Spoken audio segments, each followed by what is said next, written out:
va a causar. Entonces, a eso tenemos que entendernos como enfermedades ambientales. No solo es todo lo que vemos fuera, sino hay diferentes ambientes aparte de eso, como les decía, el interno y el ocupacional. Hay otras definiciones que tenemos que entender, como por ejemplo, qué es toxicología. Y en este caso, cuando hablamos de toxicología, es la ciencia que estudia todo lo que son los venenos, ¿no? Cómo se distribuye, cuál es su mecanismo de acción, cuál es su absorción, todo esto en relación al agente tóxico. Si hablamos de veneno, vamos a decir que son todas las sustancias en sí van a ser venenos, van a ser venenosos, ¿no? Dependiendo de la dosis. Así como el agua con una concentración alta de sal no es saludable, ¿no es cierto? Se convertiría en un veneno, al igual que la ingesta de ciertos medicamentos que pueden ser para el dolor, para ciertas patologías, ¿no es cierto? También, de acuerdo a la dosis, se pueden convertir en veneno. Los xenobióticos, estos son sustancias exógenas que pueden ingresar a nuestro organismo a través de diferentes vías, el aire, el agua, los alimentos, ¿no es cierto? Que pueden ingresar y obviamente generar un efecto sobre nuestro organismo. Entonces, eso tenemos que tener xenobióticos, todas las sustancias, ciertas sustancias tóxicas que pueden ingresar a nuestro organismo, ¿no? Y causar lesión. Si hablamos de sustancias químicas, como decíamos, van a tener una distribución, ¿no? O sea, ingresan a nuestro organismo y normalmente se degradan o metabolizan y se eliminan por la orina, por las heces o por el aire que es, digamos, ¿no? Algunas de estas pueden acumularse en diferentes tejidos como el hueso, la grasa, el cerebro, el hígado, el pulmón, dependiendo qué, dónde sea su afinidad, ¿no? Entonces, esto es importante.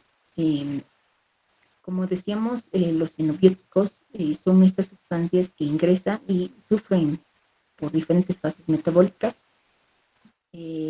cambios, ¿no? De un metabolito primario a un secundario y se eliminan por diferentes vías. Pero muchos de estos en un consumo o se puede una exposición muy prolongada, más bien no se degradan completamente y se retienen y estos pueden tener efectos sobre diferentes elementos de celulares, ¿no? A nivel de enzimas, receptores, membranas, ¿no? Y esto va a generar obviamente efectos tóxicos a corto o a largo plazo, dependiendo del tiempo de exposición y la cantidad a la cual uno está expuesto para generar daño, ¿no? Entonces, los xenobióticos pueden estar en diferentes elementos, desde los desinfectantes, ¿no? Que comúnmente utilizamos en la cocina, para limpieza, ¿no es cierto? En los plaguicidas que pueden estar dentro de nuestros alimentos, tabaco, ¿no? Cosméticos, todos estos elementos que nosotros, a los cuales podemos estar expuestos por su uso, pueden ser tóxicos e ingresar por estas diferentes vías, ¿no? Ahora vamos a hablar de la contaminación del aire. La contaminación del aire generalmente se da por la industria, ¿no? En la cual hay una forma en la cual se genera como la niebla tóxica, en la cual contiene principalmente dióxido de azufre, monóxido de carbono, ozono, dióxido de nitrógeno, plomo, y hay otras sustancias más, muchas más sustancias tóxicas, simplemente se mencionan algunas, y son principalmente de origen industrial.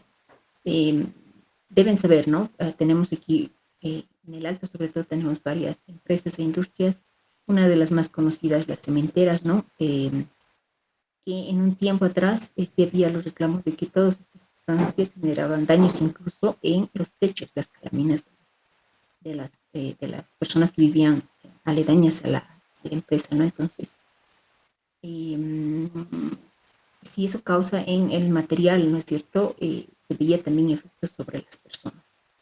De ahí que se ha hecho ciertas formas de regular este tipo de problemas, pero aún así pueden persistir, ¿no? Hay que tomar en cuenta que siempre se liberan al medio ambiente ciertas sustancias que son producidas por la degradación de la producción de estas empresas, ¿no?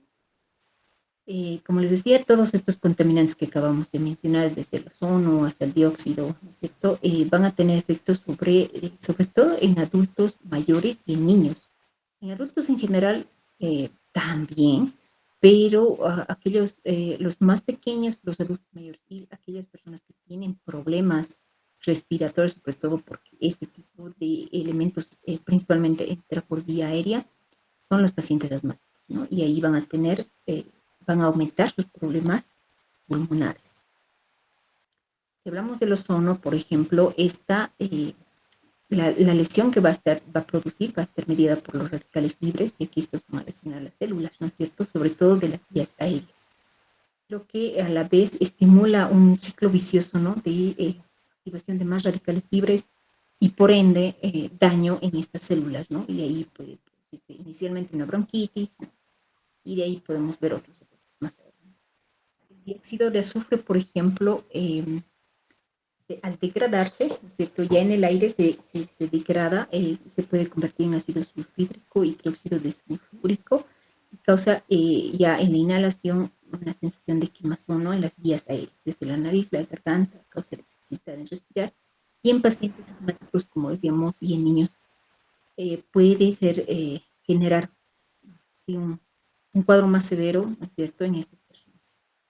El hollín también que se desprende, ¿no es cierto?, ya como partículas más pequeñas, pueden ser perjudiciales porque estas pueden ingresar en lugares más profundos que los bronquios, llegar hasta los alvéolos y desencadenar un proceso inflamatorio, ¿no? Como en, en, en aquellas personas que están constantemente sometidas a este proceso, ¿no es cierto?, de poder inhalar hollín, pueden desencadenar enfermedades pulmonares, ¿no es cierto?, restrictivas, pueden dañar el tejido pulmonar. Entonces es importante la contaminación del aire, ¿no es cierto? La contaminación del aire interno, ya habíamos hablado, ¿no? El externo puede ser afuera, ¿no es cierto? El interno, por ejemplo, el uso de chimeneas, como el humo de madera, también puede ser irritante si esto es de constante exposición y también puede predisponer a infecciones pulmonares, ¿no? Algunos bioaerosoles también puede ser causas de enfermedades infecciosas, ¿no es cierto? O sea, a lo que uno esté expuesto, es como decir, ¿no? Una persona enferma puede, en un ambiente de trabajo, en un aula, si estamos muchas horas en un ambiente, esta persona que tose y que elimina, ¿no es cierto?, ciertas secreciones llegan hasta 2 metros, sobre todo si tose o estornuda y no se tapa la boca, puede llegar hasta 2 metros alrededor de uno y puede generar, obviamente, que algunas personas que eh, con una inmunidad un poquito más baja, igual adquiera el resfriado, por ejemplo, y se enferme, ¿no? Entonces, esto es importante. Los mineros, por ejemplo, de acuerdo a su área de trabajo, como en las minas donde se maneja uranio, el radón, puede ser la causa de cáncer de pulmón. El formaldehído, que no solo está en forma de formol, ¿no es cierto?, en diferentes porcentajes para el uso en el área hospitalaria, sino también está en diferentes elementos cosméticos y otros elementos en los cuales a la exposición una persona que constantemente, por ejemplo, en uso cosmético está en el tratamiento para hacer los rizos, incluso hay muchos champús que contienen formaldehído, ¿no?, en bajas concentraciones, pero aquellas, por ejemplo, que hacen un laseado o que hacen las permanentes, están en mayor contacto, ¿no? Y si no tienen el cuidado correspondiente frente a su alta exposición, pueden sí, desarrollar un tipo de cáncer, ¿no? El síndrome del edificio enfermo, esto sobre todo está relacionado al sistema de ventilación, ¿no?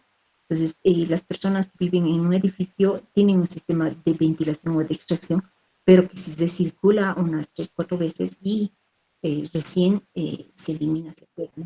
Este es el principal problema para el síndrome del edificio enfermo, porque esto se ha visto antiguamente en los edificios de países en los cuales tenían este tipo de sistema, y se ha visto que las personas que vivían en estos edificios se predisponían a mayores enfermedades porque había una recirculación en todos los pisos del mismo aire unas 4 veces antes de ser eliminado al exterior, ¿no? Es importante nuestro ambiente interno. Vamos a hablar ahora de los metales que están en el medio ambiente y que contaminan, ¿no? Entre ellos hablamos del plomo, que puede contaminar tanto el aire como los alimentos puede generar, ¿no?, una intoxicación que puede ser subclínica, que no se nota al inicio, ¿no?, dependiendo de la cantidad a la cual va a estar expuesta. Y esto sobre todo se va a ver en los niños pequeños, ¿no?, donde vamos a ver que estos niños tienen una baja capacidad intelectual y problemas de conducta como hiperactividad. Entonces, a veces, frente a la exposición, podemos catalogar mal a estos niños y decir, no, son niños que tienen, que no ponen atención y los profesores a veces los pueden más bien castigar y los pueden poner a un lado, ¿no? Y no ver el problema inicial de contaminación. Entonces, es importante saber a qué está expuesto los niños y descartar todo esto antes de tomar ciertas medidas. En los adultos, solo se produce por riesgo ocupacional, ¿no? Como les decía, el plomo en ciertos países, como por ejemplo esto en años pasados, como en El Salvador, podemos ver que ha habido contaminación de cultivos y a estos cultivos tiene acceso la familia, ¿no? Desde que trabaja ahí, niños, madres, y muchas veces puede pasar desapercibido. También el agua puede ser contaminado, ¿no? Entonces, es importante porque el plomo se puede absorber, sobre todo en niños a nivel de los huesos y de los dientes, y este se queda por bastantes años, ¿no? 20, 30 años antes se puede eliminar. Y en los adultos principalmente se acumula a nivel del sistema nervioso central y también va a producir trastornos, ¿no? Y en los niños sobre todo una neuropatía periférica, ¿no? Y hay que tomar en cuenta que en los niños la barrera hematoencefálica es más permeable que en los adultos, por ende, estos tienen más tendencia a tener más trastornos, ¿no? Sistema nervioso central y periférico. Sobre todo a nivel neurotóxico, el plomo va a producir una inhibición de los neurotransmisores, que causa una alteración en la homeostasis también del calcio y, y por ende va a tener efectos neurotóxicos, ¿no? También en la remodelación de, va a intervenir, por lo tanto a nivel del cartílago y del hueso no se van a de forma adecuada, ¿no? Va a haber defectos en estas estructuras óseas, ¿no? El mercurio también es un metal bastante conocido y actualmente nosotros en Bolivia tenemos problemas de contaminación de mercurio en nuestros ríos por su uso indiscriminado en la minería, ¿no es cierto? En muchos ríos, y si ustedes se ponen a investigar o simplemente a ver las noticias en general, muchos ríos de los cuales nosotros extraemos los pescados están contaminados, ¿no? Entonces, nos podemos intoxicar desde la inhalación por vapores de mercurio, en los cuales puede producir temblor, gingivitis, conducta normal, hasta la contaminación en los alimentos. El principal alimento es el pescado, ¿no? Sobre todo este es una forma de metilmercurio que es más liposoluble y que va a tener más efectos sobre el sistema nervioso, ¿no? Entonces hay que tomar en cuenta que también, como les decía, el mercurio también se ha utilizado en un tiempo en las amalgamas dentarias y que a la larga, como se van liberando progresivamente, había personas que con solo retirar su amalgama han eliminado toda su sintomatología y su intoxicación crónica, ¿no? Entonces el pescado es una fuente bastante común, no solo en Bolivia, sino en diferentes países de contaminación del medio ambiente por este metal. Y como les decía, por su alta liposolubilidad, tiene una afinidad de acumularse en el cerebro y producir trastornos, ¿no? Conductuales y principalmente. El arsénico es otro elemento que ha sido conocido antiguamente por ser uno de los venenos, ¿no?, que utilizaban para eliminar a algunas personas. Tiene efectos de larga data, ¿no?, que son un poco distinguibles si uno no pone atención y poco, eh, se podría decir, que no salen en muchos de los exámenes, exceptuando si uno hace de forma específica. Vamos a ver que afecta el sistema digestivo, cardiovascular y central, ¿no es cierto? Y como les decía, es una exposición en la cual recién después de un par de semanas van a evidenciarse, ¿no es cierto?, los trastornos, sobre todo a nivel del sistema nervioso central, como neuropatía, sensitivo-motores, ¿no?, que puede causar parestesia, entumecimiento y dolor. Y una exposición crónica, podemos ya observar cambios cutáneos como hiperpigmentación e hiperkeratosis, personas las cuales están expuestas tienen unas manchas, ¿no? Oscuras y más gruesas. El cadmio también es un metal que puede causar enfermedad pulmonar obstructiva, sobre todo, ya que va a llevar a necrosis de los macrófagos alveolares y daños, ¿no? Entonces, también puede afectar el sistema o las estructuras esqueléticas por pérdida de calcio y también predispone a mayor riesgo de desarrollar cáncer de pulmón, ¿no? Entonces, es importante el cadmio. Vamos a ver algunas exposiciones ambientales y profesionales. En este caso, el tabaco, ¿no? Como ambiental es el más conocido y uno de los contaminantes a los cuales la exposición es de forma individual, ¿no es cierto? Y también en el ambiente interno. Eh, Tiene más de 200 componentes, ¿no es cierto?, en diferentes elementos que son potencialmente carcinógenos, ¿no?, que pueden inducir al cáncer, no solo cáncer pulmonar, sino a varios otros cánceres, ¿no? Entonces, es importante en el tabaquismo o en el tabaco la cantidad, la frecuencia, ¿no es cierto?, y el ambiente, porque también el fumador pasivo, se quiere decir, el que está al lado de un fumador activo, también eleva un porcentaje de desarrollar ciertas enfermedades pulmonares, incluso cáncer, como el que está fumando, ¿no? Los cánceres más ligados al tabaco son los que están relacionados a las vías aéreas, ¿no?, oral, pulmonar y otras como el esófago, páncreas, vejiga, pero no solo son estos, sino el mama, ¿no es cierto? Y otro tipo de tumores van a estar asociados, hígado, ¿no es cierto? Van a estar asociados a este tipo de consumo del tabaco, ¿no? Ahora, otras enfermedades que pueden estar asociadas también están la bronquitis, ¿no? Por sus diferentes componentes irritantes pueden producir un estado de inflamación e incluso aumento de la producción de moco, lo que se caracteriza a la bronquitis, ¿no? Es una persona que está tosiendo constantemente por varios meses al mes, por un par de años en forma consecutiva, ¿no? Ya es un paciente con bronquitis. Va a depender de la cantidad, como les decía, para que nosotros desarrollemos ciertas patologías, primero pulmonares, ¿no? ¿A cuáles más va a desarrollar el consumo de tabaco? El enfisema, ¿no? El enfisema, que es la pérdida, ¿no es cierto?, de las paredes alveolares, y va a hacer que se hagan grandes espacios, y eso lo vamos a ver en patología pulmonar. Va a también predisponer a la aterosclerosis y el infarto, ya que va a aumentar la agregación plaquetaria y la disfunción endotelial, y esto va a predisponer a hipoxia miocárdica, ¿no? En la etapa del embarazo va a causar hipoxia fetal, por ende un retraso del crecimiento uterino, y muchas veces puede aumentar incluso el riesgo de aborto, ¿no?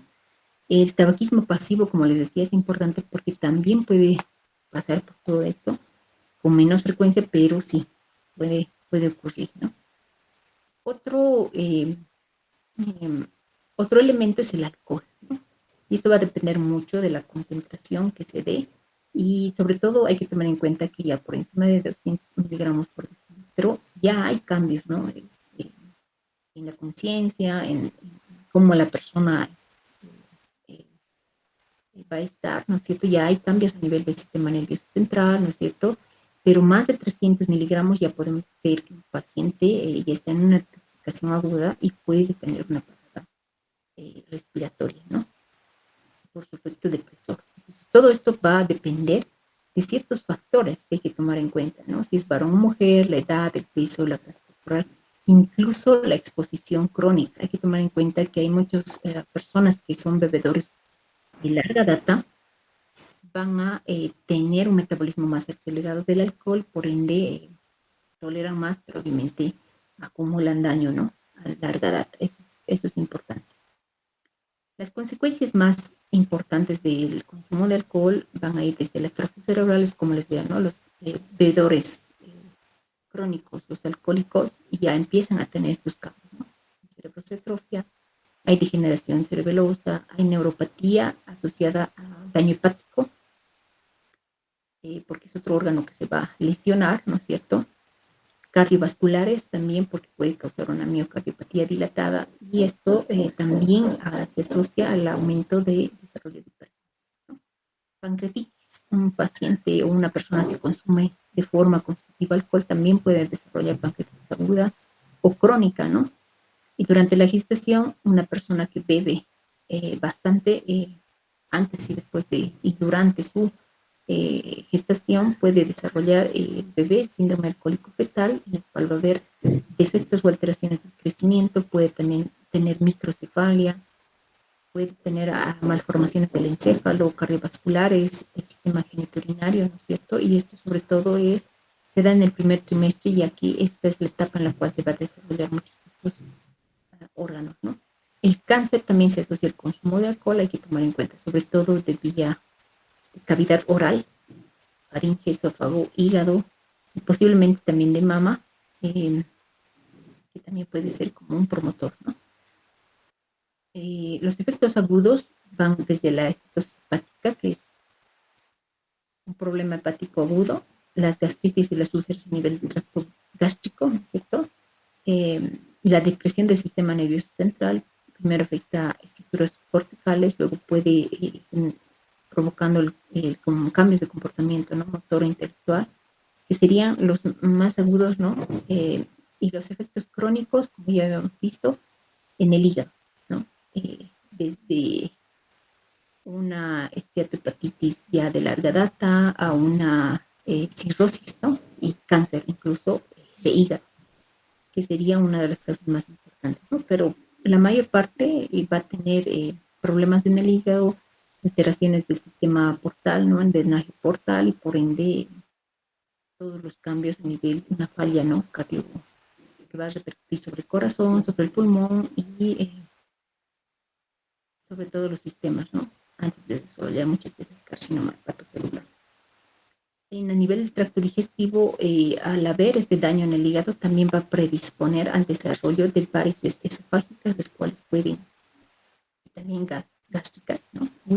Úlceras gástricas, estas pueden erosionar, romperse y generar hemorragias, que puede ser una causa de muerte eh, importante, ¿no? Las deficiencias de la tiamina o vitamina B1 por desnutrición y el síndrome de Wernicke-Korsakoff también pueden darse en pacientes que tienen este problema no crónico de la ingesta de alcohol.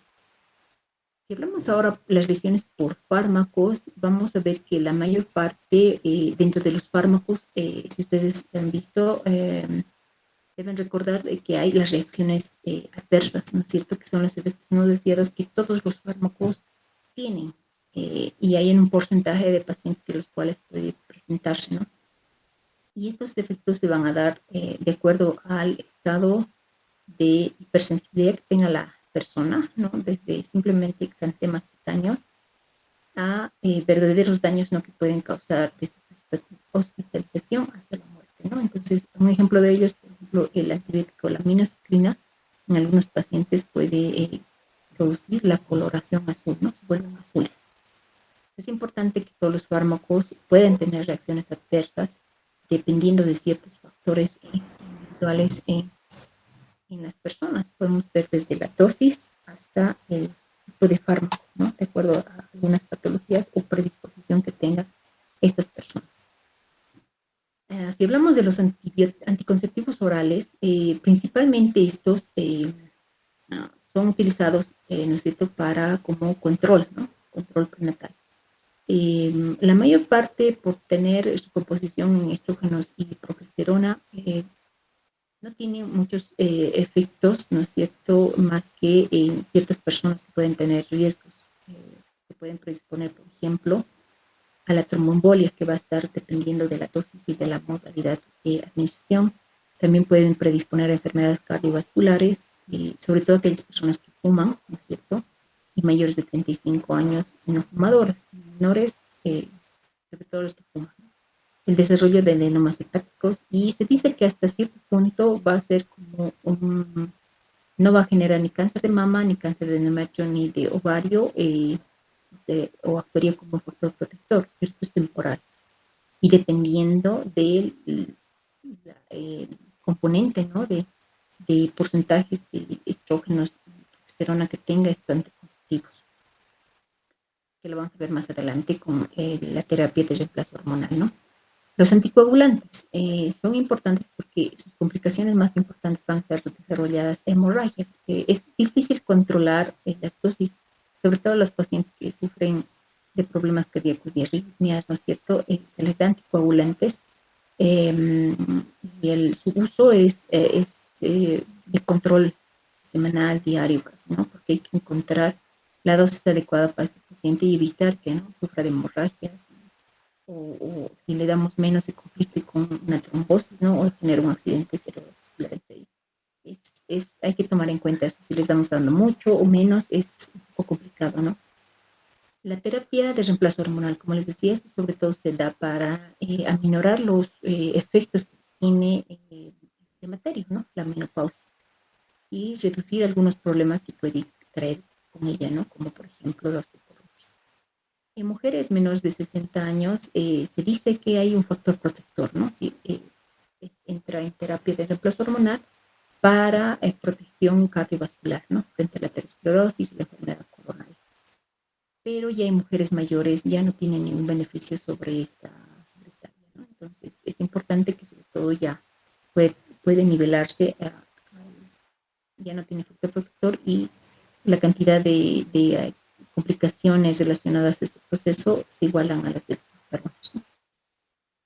Entonces hay que tomar en cuenta eso. Hay que tomar también en cuenta, como les decía, el tipo de tratamiento, porque cuando solo se utiliza estrógenos, este puede aumentar el riesgo de carcinoma de endometrio, lo cual, ¿no es cierto? Ya en las menopáusicas sería un problema asociado a este tratamiento, ¿no? Los esteroides son una versión sintética de lo que es la testosterona y por lo general utiliza muchas veces para mejorar el rendimiento deportivo y esto se ve más en los varones, pero tiene sus complicaciones, ¿no? Sobre todo si los varones lo utilizan a dosis altas, ya que va a inhibir la retroalimentación y la producción del hormona luteinizante y hormona folículo estimulante, la cual puede causar atrofia testicular, ¿no es cierto? Aumento de los estrógenos, ¿no es cierto? Puede producir como consecuencia ginecomastia, ¿no? Eh, en las mujeres también tiene otro efecto contrario, más bien causa virilización y cambios menstruales, ¿no? Si uno utiliza de forma crónica, sobre todo los que utilizan en el ámbito deportivo para mejorar, ¿no?, la musculatura, pueden llegar a tener alteraciones psiquiátricas, ¿no es cierto? Y aumento de infarto de miocardio, también daños a nivel de colestasis hepática, sobre todo si es bioral, ¿no? Entonces, se ha visto en el ámbito deportivo que algunos pueden utilizar estos elementos como para acelerar, ¿no? Mejorar eh, la masa muscular, pero tiene todos efectos adversos, ¿no? El paracetamol, que es algo bastante común que nosotros utilizamos, ¿no? A veces sin prescripción médica, en algún momento puede también ser un elemento tóxico, dependiendo su dosificación, sobre todo porque su metabolismo se va a dar en el hígado, ¿no es cierto? Entonces ya con 10 gramos, incluso en adultos bajo ciertas situaciones, más de 7,5 gramos ya es una dosis bastante importante para que se pueda producir un daño, sobre todo inicialmente a nivel de hígado, ¿no? Que va desde una necrosis centroblivar, que si es masiva puede llevar a lo que es una insuficiencia hepática aguda, ¿no? Y poder presentar fallecimiento del paciente, ¿no? El ácido acetilsalicílico, que nosotros conocemos, ¿no?, como aspirina, tiene ciertas complicaciones en su sobredosis. Inicialmente puede producir una alcalosis respiratoria, puede seguir con acidosis metabólica. Entonces hay que tomar en cuenta que la dosificación no debe de sobrepasar, ¿no?, en cierto porcentaje, es decir, por ejemplo, no pasar más de los 3 gramos, porque ya uno que va tomando 3 gramos diarios va a acumular, va a generar daño, ¿no es cierto?, que puede resultar mortal. Otros síntomas que se pueden presentar en los pacientes ya que empiezan a presentar este problema del salicilismo, puede ser cefalea, vértigo, cojino, ¿no?, somnolencia, náuseas, vómitos. Y si ya estamos llegando a una situación más severa, una confusión mental. Pero lo más frecuente en una dosificación menor a esta es que se produzca una gastritis, ¿no es cierto? Genere erosión y úlceras en la mucosa gástrica. Puede producir hemorragia, ya que al inhibir la vía de la ciclooxigenasa, ¿no es cierto? Ya no se produce tromboxano 2 y se dirige, esta sobre todo va a participar en la agregación plaquetaria, ¿no? Para evitar que haya hemorragias y se genera un trombo, ¿no? En los sitios de lesión. En este caso, como se inhibe todo este proceso, se produciría la hemorragia, ¿no? Entonces, hay que tomar en cuenta que también su combinación con otros puede causar, como en este caso la fenacetitina, puede causar una necrosis papilar y puede producir también una hepatitis, ¿no? Drogas no terapéuticas, y aquí hablamos de aquellas drogas que ya son ilícitas, ¿cierto? Como la cocaína, que puede venir en diferentes formas, ¿no es cierto?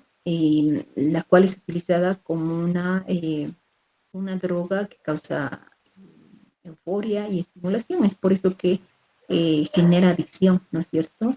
Pero tiene efectos cardiovasculares, independientemente de que el paciente o la persona consuma de esta droga, de euforia y estimulación, ¿no es cierto? Eh, Va a tener efectos cardiovasculares, ¿no? Cardiovasculares que son importantes, que pueden llevar incluso a la muerte por sobredosis. Entonces es importante eso, ¿no? Estos pacientes con estos efectos cardiovasculares pueden pasar desde taquicardia, desarrollar hipertensión, espasmo vascular e incluso a nivel de la circulación coronaria, esta vasoconstricción puede causar un infarto y arritmias. Entonces, de ahí que puede, entre el consumo excesivo en una sobredosis puede causar, ¿no?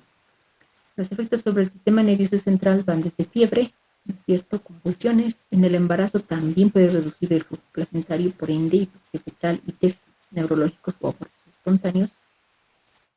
En un consumo crónico puede también causar miocardiopatía dilatada y perforación del tabique nasal, como vemos, ¿no? Frente por que reduciría el riesgo, ¿no es cierto?, a nivel de estructuras del tabique, lo que causaría necrosis y destrucción de estos tejidos, ¿no? Es por eso que vemos que ellos consumen por inhalación, sobre todo este problema. La heroína es otra droga, es un opiáceo, ¿no es cierto?, sintético, eh, es que se ha prescrito en un tiempo como la oxicodona, ¿no? Eh,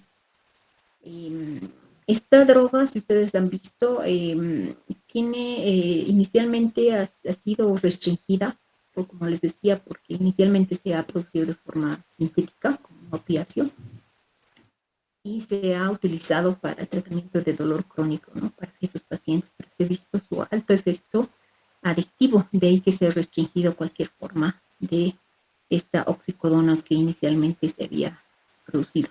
Lamentablemente ahora se utiliza como una droga, así como la cocaína, ¿no?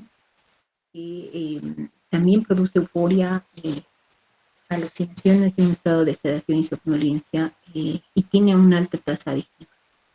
Y estos pacientes que en su alto consumo pueden producir igual muerte súbita por sobredosis, por depresión respiratoria, por arritmias, ¿cierto? Puede haber lesión pulmonar, que va desde un edema, que puede ser bastante extenso, hasta el desarrollo de un proceso inflamatorio con granulomas frente a la presencia de partículas de este producto, ¿no? Porque muchas veces esta heroína se inyectan, la consumen de diferentes formas, ¿no? Puede predisponer también a las infecciones, ya que, como les decía, estas también pueden se las administran por inyectables que comparten y pueden llegar desde VIH hasta cualquier otro tipo de infección, ¿no? Problemas renales como la amiloidosis, la glomerulosclerosis también pueden predisponer, ¿no?, a un daño renal y a un síndrome nefrótico o insuficiencia renal que puede ser producida por esta droga. Otra droga es la anfetamina y drogas relacionadas a esta, ¿no? Entonces también es una droga sintética, genera también este estado de euforia, ¿no es cierto? De estimulación al sistema nervioso. Por ende, su uso prolongado también puede generar cierto tipo de problemas, ¿no? Todos los pacientes son aquellos que pueden tornar violentos, tener sufrir cuadros de paranoia y alucinaciones y incluso dañar a otras personas, ¿no?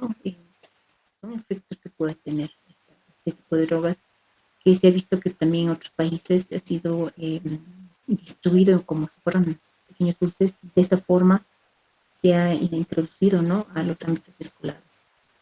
La marihuana ya se extrae de una planta que es la cannabis sativa. Es una sustancia igual psicoactiva. En un consumo agudo simplemente distorsiona la percepción sensorial y también afecta la coordinación motora, ¿no? Puede aumentar la frecuencia cardíaca y la presión arterial. Esta la consumen generalmente como en el cigarrillo, ¿no? Por inhalación. Es importante que esta puede tener sus complicaciones por la forma por la cual se consume, ¿no? Como bronquitis, faringitis, enfermedad pulmonar. Y es importante, ¿no? Que también puede generar cierto grado de adicción, pero menor que el resto de los otros drogas que hemos mencionado, pero sí que tiene efectos sobre la persona, ¿no? A larga edad. Vamos a hablar ahora de los agentes físicos. En agentes físicos vamos a hablar principalmente de los traumatismos mecánicos, ¿no? Aquellos que se van a producir en los diferentes tejidos por un determinado objeto.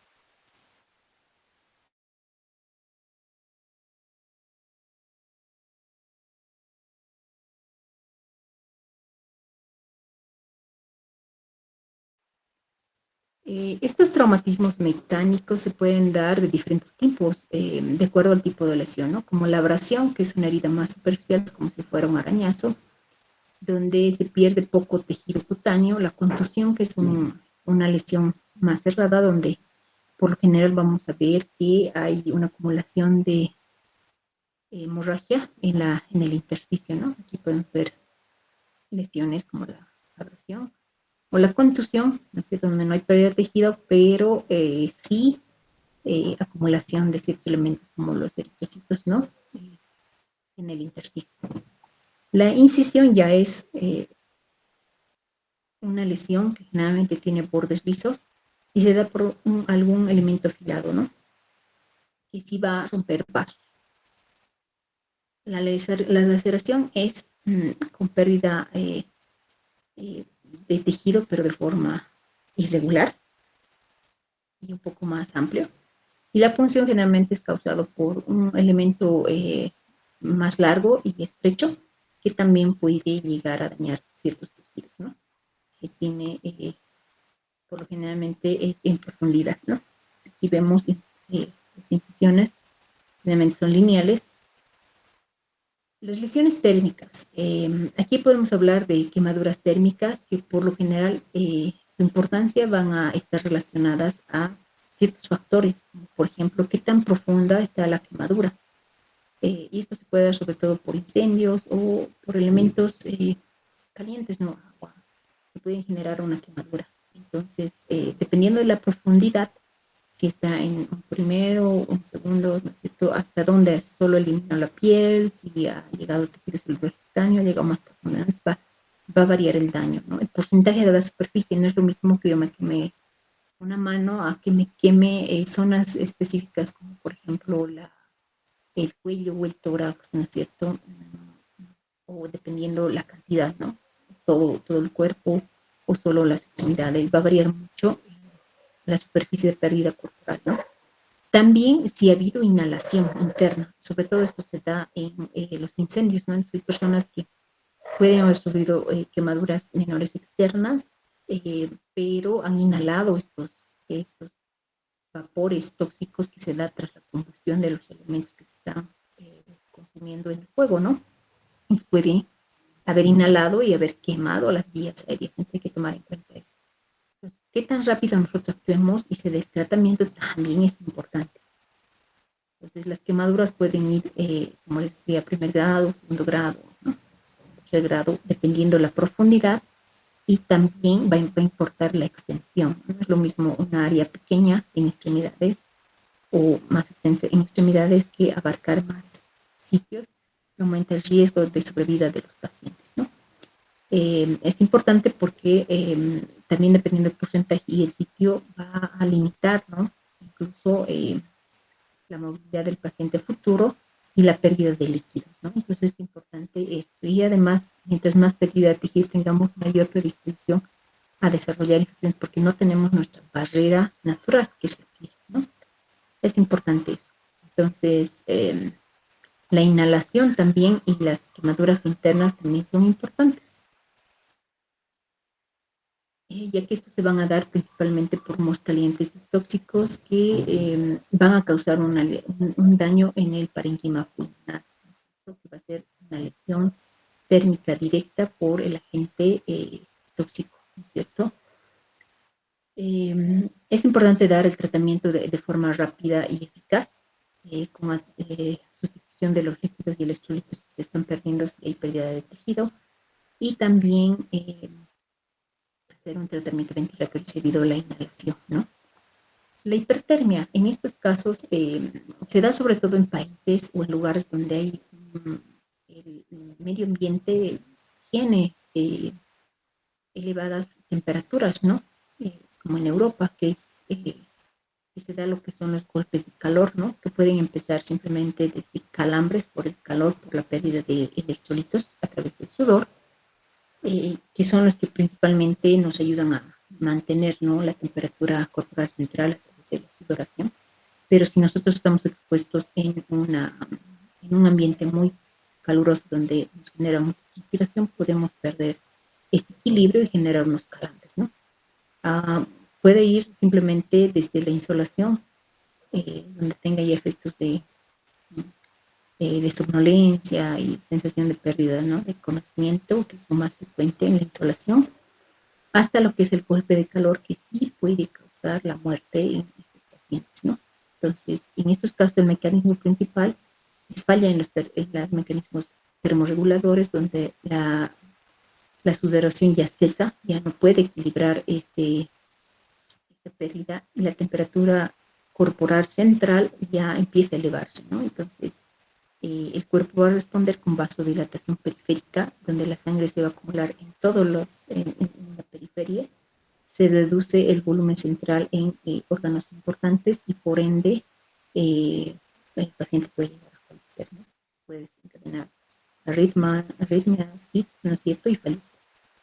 Es importante en estos países, si hay medidas preventivas que se aplican. El otro extremo es la hipotermia. En este caso vamos a hablar de temperaturas ambientales bastante bajas, eh, donde podemos ver incluso la pérdida de conciencia si la temperatura central de la persona llega a 32.2, ¿no? Ya podemos empezar a también presentar a este paciente parte que pierde la conciencia, probablemente puede desarrollar bradicardia y fibrilación auricular y también puede llegar a fallecer, ¿no? Dependiendo cuánto tiempo se esté dejando en este ambiente bastante frío, ¿no? Las lesiones directas que vamos a ver se van a ver en los tejidos, sobre todo a nivel más periférico, como los dedos de las manos, la punta de la nariz, los pies, ¿no es cierto? Donde va a causar necrosis, ¿no? Y una lesión indirecta a nivel circulatorio, ya que va a empezar a disminuir la temperatura a nivel central, va a haber vasoconstricción, va a haber aumento de la permeabilidad, lo que lleva a cambios igual edematosos, ¿no? Y en los tejidos eh, periféricos, más periféricos, como las extremidades, como les decía, va a producir la gangrena. Entonces, la exposición a las temperaturas muy bajas tiene riesgo, ¿no? Sobre todo de necrosis en las extremidades. Y la lesión eléctrica también es un efecto importante y causa de muerte, sobre todo porque va a tener un efecto a nivel neural y también en las vías de conducción cardíaca, ¿no? Y se produce una lesión de igual forma térmica por el paso de la electricidad, ¿no? Con quemaduras y gangrena. van a variar de acuerdo a la fuerza, a la duración y la trayectoria del paciente, ¿no? Que puede ser desde espasmos musculares titánicos, eh, por el agarre, ¿no? Por el sitio, desde el sitio de agarre donde está conectado a la electricidad, ¿no? Y esto hay que ver de acuerdo al tiempo, ¿no? Puede ser, a un momento se puede generar pequeñas quemaduras y no dependiendo del voltaje también, ¿no es cierto? Normalmente el voltaje doméstico que se tiene a nivel también del trabajo es de 120 a 220 voltios, pero ya con este voltaje, dependiendo, como les decía, el tiempo, la lesión va a variar. Se puede ir simplemente desde espasmos hasta una lesión más severa como la fibrilación ventricular y causar la muerte de los pacientes porque va a tener daño también en órganos desde el punto de entrada hasta el punto de salida, ¿no? Entonces, las quemaduras eléctricas ya por alto voltaje son mucho más severas. Hay que tomar en cuenta que estas sobre todo se dan en un campo de trabajo en ciertas áreas, ¿no? Y solo ciertas personas por lo general están expuestas a este tipo de quemaduras. La radiación, eh, ya entrando casi finalizando este capítulo, la radiación que puede ser ionizante o no ionizante, ya lo vamos a ver en el siguiente cuadro, este nos resume. La radiación ionizante es la que generalmente tiene mayor riesgo, porque esta puede provenir es menos común, rayos cósmicos, pero sí, distintos elementos que vienen del cosmos, ¿no? Que pueden tener cierto tipo de radiación. Pero lo que más comúnmente nosotros como en área médica podemos ser expuestos es a los rayos gamma y a los rayos X, ¿no? En ciertos elementos para sobre todo tomar o realizar estudios de imagen, ¿no?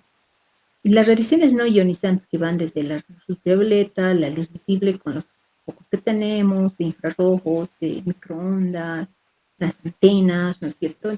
Que también tienen sus efectos, ¿no? Si son bien de baja frecuencia en relación al espectro electromagnético, pero de larga data puede tener sus consecuencias. Por eso que se dice no tener el celular en el bolsillo, al lado del izquierdo, no es cierto, apagar el wifi, cosas que son importantes para que tomemos en cuenta porque tienen sus efectos.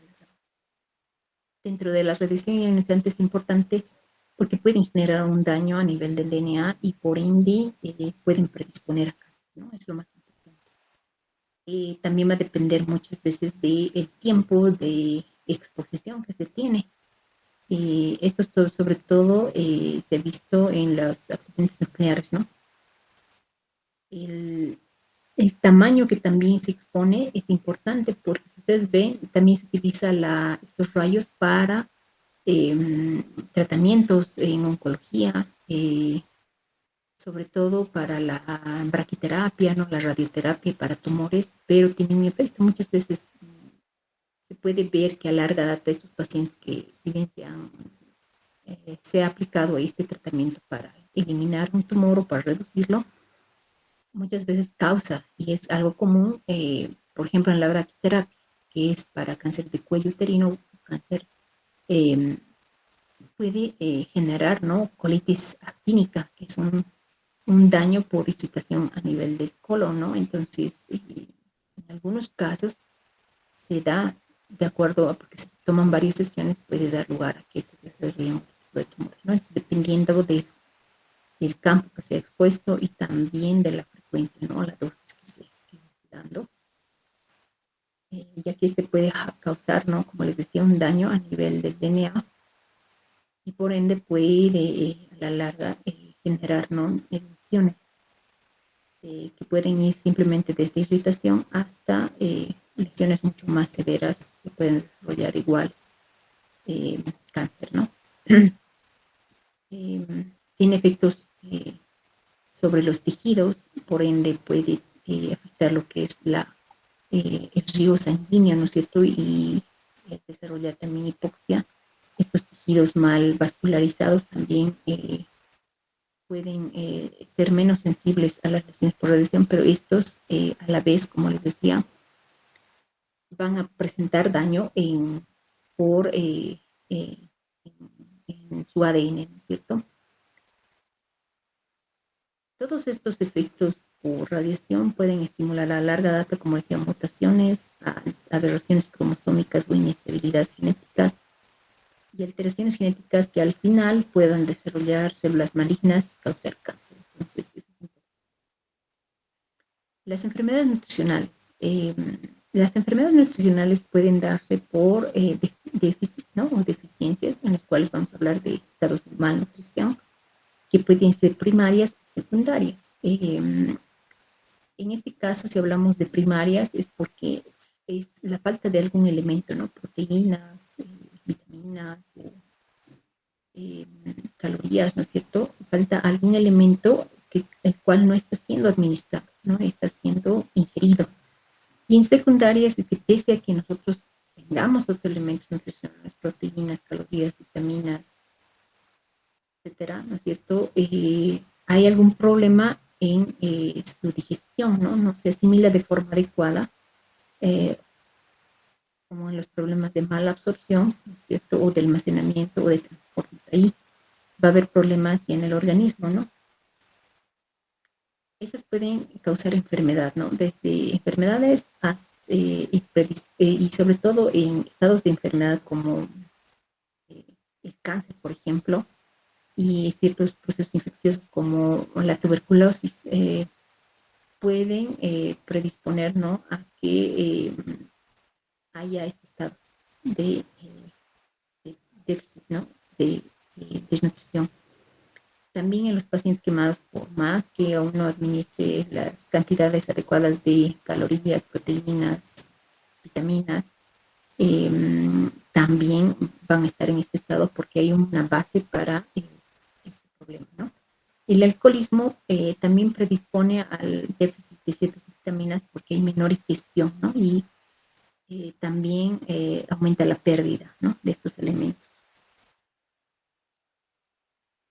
Si vamos a hablar de malnutrición, vamos a ser más específicos. Si hablamos de malnutrición proteico-calórica, principalmente vamos a hablar de que hay un consumo inadecuado de proteínas y calorías que da resultado a la pérdida de músculo, grasa y en sí, ¿no? A la pérdida de peso, con letargo y debilidad generalizada. Por lo general, se habla de un índice de masa corporal menor a 16 gramos por metro cuadrado, ¿no es cierto? Y en los niños, ya cuando hay una pérdida mayor, vamos a hablar también de malnutrición, ¿no? Entonces, ya tenemos una buena pérdida de peso.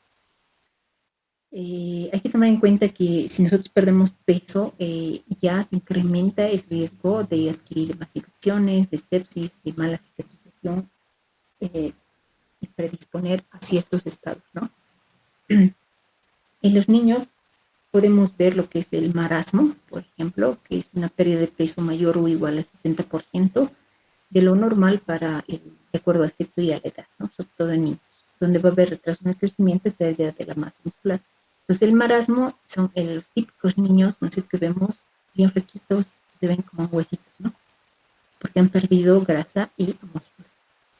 El kwashiorkor, por lo contrario, ¿no es cierto? Hay mayor privación de proteínas que calorías. Entonces, son estos niños que pueden comer calorías, pero les falta proteínas. Por ende, estos niños van a tender a un daño hepático y como consecuencia van a generar una especie de anacerca, ¿no? Y estos niños aparentemente están bien gorditos, ¿no? Con la barriguita hinchada. Entonces, este es el efecto, es el edema, no es tanto así el efecto de la alimentación.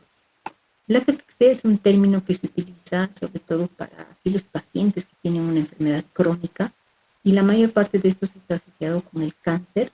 Eh, eh, Produce ciertos elementos, como por ejemplo un factor inductor de proteólisis y el factor movilizado de lípidos que son los que inducen a que se liberen o se produzcan más citocinas proinflamatorias como el factor de necrosis tumoral, la interleucina 6 y estas citocinas, ¿no es cierto?, junto a este factor inductor, van a ser los que van a aumentar el catabolismo del músculo esquelético a través de la activación de estos factores y de las vías de la ubiquitina, ¿no es cierto? Y producen este catabolismo y se pierde el músculo, ¿no? y además el paciente pierde el apetito. Y se produce sobre todo en los pacientes con cáncer. Han debido ver, y parte de la sintomatología es pérdida de peso en la mayor parte de los cánceres que ya están avanzados. La anorexia y la bulimia son trastornos que van asociados también a efectos psicológicos, porque la anorexia, por ejemplo, es aquella que se produce porque la paciente entra en un estado de inanición, pero es decidido por la paciente, ¿no? Deja de alimentarse, ¿no? de consumir alimentos. Como les decía, es un trastorno ya en el ámbito psicológico, psiquiátrico, ¿no? Eh, Esto puede generar en las pacientes inicialmente solo amenorrea, pero a medida que va aumentando en el tiempo ya hay pérdida de masa corporal, de músculo y grasa, y esto a la larga puede afectar al sistema cardiovascular, produciendo bradicardia, ¿no es cierto? También vamos a ver que este paciente va a tener trastornos en el sistema intestinal, como el estreñimiento a nivel del tejido cutáneo, piel seca y descamativa, va a perder el cabello. También puede inducir a lo que es la osteoporosis, ¿no es cierto? Y como les decía, estos pacientes en su estado más severo pueden fallecer por arritmias, ¿no? Entonces, hay un problema de percepción de esta persona que se ve gorda y por ende empieza a restringirse sus alimentos, ¿no? La bulimia, en cambio, aparentemente pueden ser personas que aparentan tener un peso corporal normal o incluso pueden tener hasta cierto grado de superpeso, pero igual hay un trasfondo y un problema psicológico, ¿no? Estas personas comen y luego se inducen algo, ¿no? O utilizan diuréticos o laxantes para tratar de no asimilar los alimentos que se consumen. Esto es más común, incluso que la anorexia, afecta más a mujeres que a varones, pero también está presente. Las complicaciones médicas van a estar asociadas, por ejemplo, a los vómitos persistentes, en los cuales va a generar, ¿no es cierto?, por la acidez del estómago, lesiones a nivel del esófago y también en los dientes, ¿no? Alteraciones electrolíticas como hipopotasemia, que pueden llevar a lo que es las arritmias, ¿no es cierto? En algún momento puede haber complicaciones como la aspiración del contenido gástrico o las erupciones esofágicas o gástricas, como se decía, por la inducción al vómito.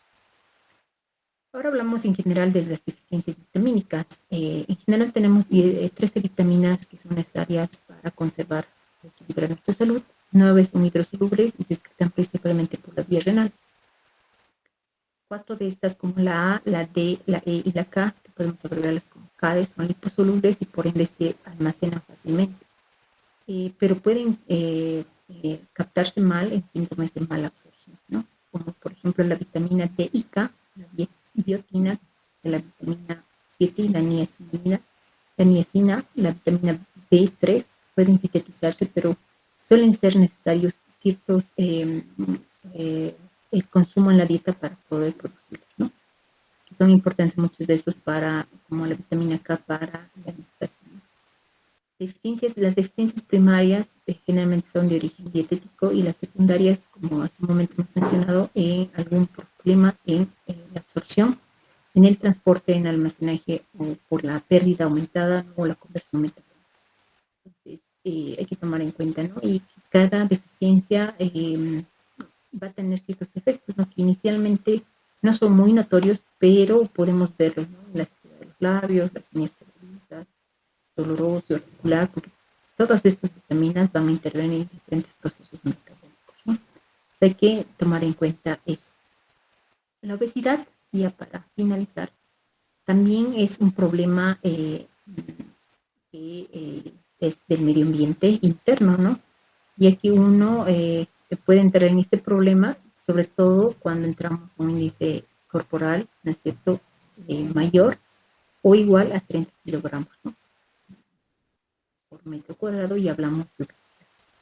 Entonces, vamos a ver que hay un exceso de tejido adiposo que puede asociarse a la presencia ya o al desarrollo de síndrome metabólico, desarrollo de diabetes mellitus tipo 2, estados de epidemia, lo que predispone a enfermedades cardiovasculares, aumento o generación de la hipertensión y también el desarrollo de cáncer. Si ustedes se dan cuenta, cuando han hablado de neoplasias, han debido ver que la obesidad también entra como un factor. factor de riesgo para el desarrollo de cáncer, mucho menor, pero puede estar. Entonces, el índice de masa corporal es algo importante y sobre todo el desarrollo del síndrome metabólico para la diabetes mellitus. Como les decía, estos estados van a aumentar el riesgo de enfermedad cardiovascular. También pueden causar un estado de esteatopelitis no alcohólica, donde vamos a ver una degeneración grasa en el hígado que predispone a la inflamación y lesión celular de forma crónica y a la larga puede también desarrollar una cirrosis, ¿no? También la colelitiasis, que es el desarrollo de líquidos en la vesícula biliar. Creo que este es un problema que gran parte de nuestra población tiene porque desarrollamos cálculos por el tipo de dieta que tenemos, ¿no? Necesitamos estar en obesidad para desarrollar, ¿no? Se siente como que estamos en sobrepeso para que podamos también desarrollar la colelitiasis, ¿no? El síndrome de hipoventilación por el acúmulo de tejido adiposo, ¿no? Va a generar estados incluso de apnea, que puede también ser un problema para estos pacientes, ¿no? Entrar a un estado de hipoxia. La artrosis también, ¿por qué? Por el sobrepeso, que van a estar principalmente en desgaste de las articulaciones a nivel de la cadera y de las rodillas, que va a limitar muchas veces a estos pacientes a la movilización. La asociación de obesidad y cáncer, ¿no? Es importante, como les decía, van a ver que muchos de los cánceres, uno de los factores tal vez de menor riesgo, pero que está presente también es la obesidad, ¿no? Y esta se puede haber estudiado en correlación con el adenocarcinoma de esófago, de páncreas, de tiroides, de colon, mama, endometrio, riñón y vesícula biliar. También hay un mayor riesgo de resistencia periférica a la insulina, estados de hiperinsulinemia asociada, desarrollo más adelante de lo que es la diabetes mellitus, ¿cierto? Ya para finalizar hablamos de la dieta y el cáncer, ¿no? La dieta y el cáncer está asociada a sustancias carcinógenas exógenas, como ya habíamos hablado de los xenobióticos, pero también podemos dar un ejemplo de lo que son las aflatoxinas, que sobre todo están relacionadas al desarrollo del carcinoma hepatocelular y esta posible carcinogenia esté asociada a algunos aditivos alimentarios. Tomen en cuenta que muchos de los alimentos procesados que nosotros actualmente consumimos tienen aditivos y si ustedes dan vuelta al empaque de lo que quieran consumir van a ver qué aditivos tienen, entre colorantes y otros preservantes, ¿no? Para que se conserven sus alimentos y puedan consumirlos a larga data. Tienen edulcorantes artificiales y contaminantes como los pesticidas, sobre todo en alimentos naturales que consumimos, ¿no? Sobre las superficies pueden mantener y dependiendo de qué tipo de pesticidas y la dosificación que se ha utilizado, nosotros podemos igual llegar a consumir, ¿no? Es importante ver los alimentos que ya vienen procesados, hasta los dulces contienen ciertos elementos carcinógenos, ¿no? Sobre todo va a ser importante porque la síntesis a nivel endógeno, una vez que ingresa a nuestro organismo, se descompone y gran parte de los alimentos se descomponen en nitrosaminas y nitrosamidas, que son derivadas de todas las aminas, en este caso de proteínas que nosotros podemos ingerir, como de ciertos alimentos vegetales incluso, ¿no? Que se van a descomponer. Pero, ¿qué es lo que pasa? Normalmente esto puede descomponerse, pero en relación a nosotros, cómo esté nuestro sistema metabólico, inmunitario y el resto de nuestra dieta, esta descomposición puede lograr generar la degradación a metabolitos ya no tóxicos y eliminar. Pero nosotros si tenemos y saturamos nuestra alimentación con estos elementos, podemos elevar la cantidad de estos elementos derivados, ¿no es cierto? Y también predisponer a cáncer, ¿no? Hay ciertas poblaciones que pueden desarrollar ciertos cánceres, y esto principalmente nitrosamidas, está relacionado al cáncer de estómago, ¿no? Por último, la dieta y el aterosclerosis. Es importante que la cantidad de colesterol y grasas animales saturadas eh, que conviertan, ¿no es cierto?, a ácidos grasos insaturados pueden reducir las concentraciones séricas de colesterol y disminuir y llegar a lo que son las complicaciones ateroscleróticas, pero hay que tomar en cuenta que las grasas saturadas, eh, dependiendo de la cantidad, ¿no? Porque puede predisponer hasta cierto punto la acumulación en tejidos. O sea, no hay que exagerar en el consumo de absolutamente nada, ¿no? Entonces, como ya habíamos hablado hace un momento, para finalizar esto, de la colelitiasis, que es un efecto bien básico y bien clarito, ¿no? Uno puede predisponer por el tipo de dieta el desarrollo de colelitiasis y ahora el desarrollo para el cáncer de vesícula. ¿Cuál es la irritación? ¿No? Que si nosotros no reducimos esta, hay personas que, ¿no es cierto?, que tienen la formación de cálculos por varios años. Esta irritación que se da en la mucosa por los cálculos puede generar cambios celulares a nivel de este epitelio y obviamente predisponer a una displasia y el desarrollo de cáncer.